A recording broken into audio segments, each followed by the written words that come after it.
दो तीन। हंसने वाली बात नहीं है यार।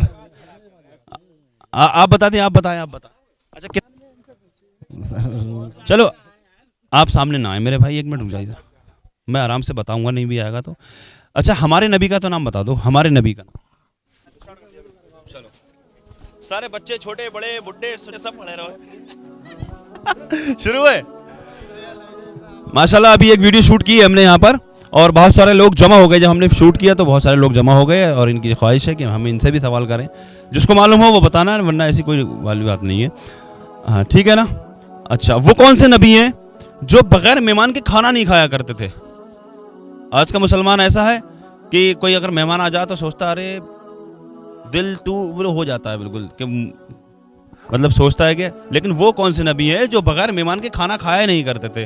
अगर कोई नहीं मिलता तो ढूंढा करते थे, शायद कोई मिल जाए साथ में बैठ के खाना मैं खा लूं। मुझे इसके बारे में जानकारी नहीं है, खाली आपसे कह दूँ। वैसे बिस्मिल्लाह करके तो सभी लोग खाते हैं, बिस्मिल्लाह करो सभी। चले चले। इब्राहीम अलैहिस्सलाम। माशाल्लाह सही जवाब है, इब्राहीम अलैहिस्सलाम है वो। अच्छा हुजूर ने फरमाया कि अगर 2 बंदों का खाना है तो 3 लोग भी खा सकते हैं, 3 उसमें इतनी बरकत हो जाती है वो 3 खा सकते हैं, 3 का खाना है 4 खा सकते हैं। वो कौन सा खाना है? इसके बारे में तो साफ नहीं। ये सोचने वाली बात है, ध्यान लगाओ जरा थोड़ा सा, कैसे करके खाया जाए, वो खाना कैसे खाया जाए? जी भाई दस्तरखान पर बैठ के खाया जाए। माशाल्लाह दस्तरखान पर बैठकर मिलकर खाया जाए तो 2 का खाना 3 भी खा सकते हैं आराम से, बरकत होती है ना। सही जवाब। चलें, वो कौन सा पानी है जो नेकियों के पल्ले में तोला जाएगा? उसका हिसाब नहीं होगा उस पानी का, क़यामत के दिन हर एक चीज का हिसाब होना है, लेकिन वो पानी है जो नेकियों के पल्ले में तोला जाएगा। बेटा आप बताओ। जमजम यानी वजू का पानी। माशाल्लाह वजू का पानी है, हाँ वजू का पानी है।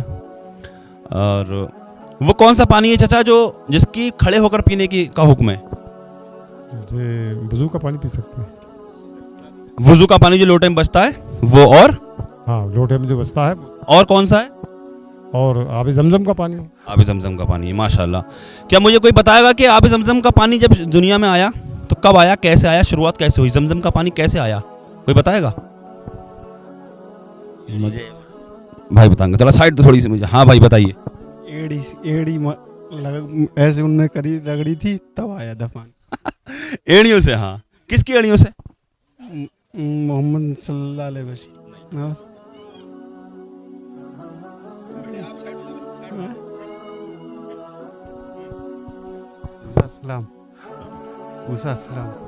नहीं मूसा अलैहिस्सलाम नहीं। मूसा कहे यहाँ, ऊसा नहीं कहे। ईसा सलाम। नहीं, कम से कम नबियों का नाम तो बता रहे हैं भाई लोग। अभी बताऊंगा। इस्माइल अलैहिस्सलाम। इस्माइल अलैहिस्सलाम थे। माशाल्लाह। अच्छा कितने नबियों के नाम याद हैं आपको? 2 3। हंसने वाली बात नहीं है यार। आप बता दें, आप बताएं, आप बताओ। अच्छा कितने नबियों का नाम है? चलो आप सामने ना आए मेरे भाई, एक मिनट रुक जाइए, मैं आराम से बताऊंगा, नहीं भी आएगा तो। अच्छा हमारे नबी का तो नाम बता दो, हमारे नबी का। अपने नबी का नाम तो मोहम्मद सल्लल्लाहु अलैहि वसल्लम। मोहम्मद सल्लल्लाहु अलैहि वसल्लम। भाई हमारा दीन क्या है? इस्लाम। इस्लाम है। तो इस्लाम इस्लाम के अहकाम है, बुनियादी अहकाम है, कितने हैं?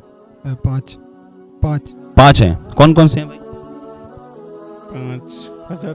यानी कि ज़रूरी जो है मज़हब इस्लाम के अंदर आने के बाद में इंसान पर ये चीज़ें फ़र्ज हो जाया करती हैं, ये चीज़ें फ़र्ज हो जाती हैं। क्या क्या है तो वो चीज़ें?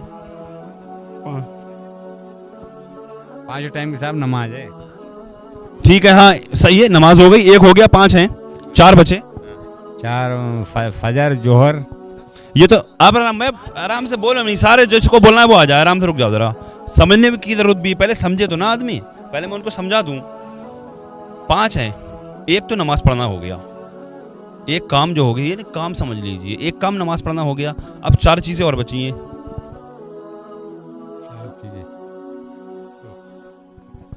रोजा रखना। रोजा माशाल्लाह 2 हो गए, खैरात देना, ज़कात देना, ज़कात 3 हो गए, हज करना हो गया, सबसे मेन बचा अभी, सबसे पहला जो है, सबसे मेन, इन सारी चीजों को करने से पहले भी पहले वो करना जरूरी है जो पहला बचा है। पाक रहना। बाकी तो आधा ईमान है बेशक। नहीं, फितरा और ज़कात सब एक ही बात। जी जी।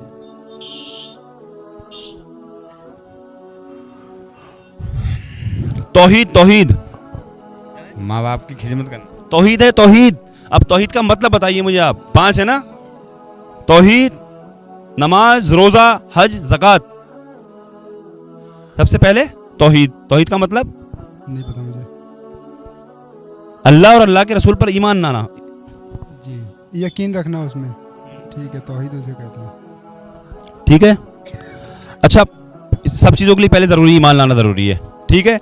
उसके बाद में नमाज फ़र्ज हुई हम पे। ईमान लाना फ़र्ज है। नमाज तो आसानी से पढ़ सकता है इंसान, नमाज है। अब रोज़ा, तीसरा जो आ गया रोज़ा। अगर बीमार नहीं है, कमज़ोर नहीं है, तो रोज़ा रखना फ़र्ज है। ठीक है। अब चौथा क्या है? चौथा आ गया ज़कात देना। नहीं, हाँ, ज़कात देना। ज़कात तो फ़र्ज है, साहिब निसाब ज़कात देगा। अब 5वां क्या? हज। अब हज किसके लिए?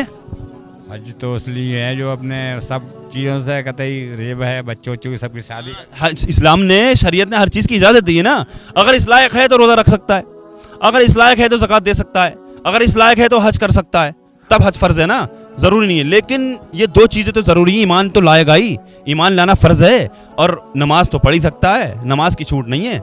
नमाज तो अगर चारपाई पे भी पढ़ा हुआ है तो नमाज तो पढ़ा ही, लेटने के बाद भी हुक्म ये पढ़ेगा। ठीक है। चले, अच्छा, बस और कुछ पूछे? हो गया? ठीक है, माशाल्लाह। हमारा आपके अल्लाह की बारगाह में दुआ है, हमारा आपके इल्म अमल में खूब बरकत अता फरमाए। दुनिया के तमाम मुसलमानों की इज़्ज़त व आबरू की, जान और माल की हिफाजत फरमाए। और गुनाहों से तौबा करके, गुनाहों से बचकर सच्ची तौबा करने की तौफीक अता फरमाए। आमीन या रब्बल आलमीन। अस्सलामु अलैकुम व रहमतुल्लाहि व बरकातहू।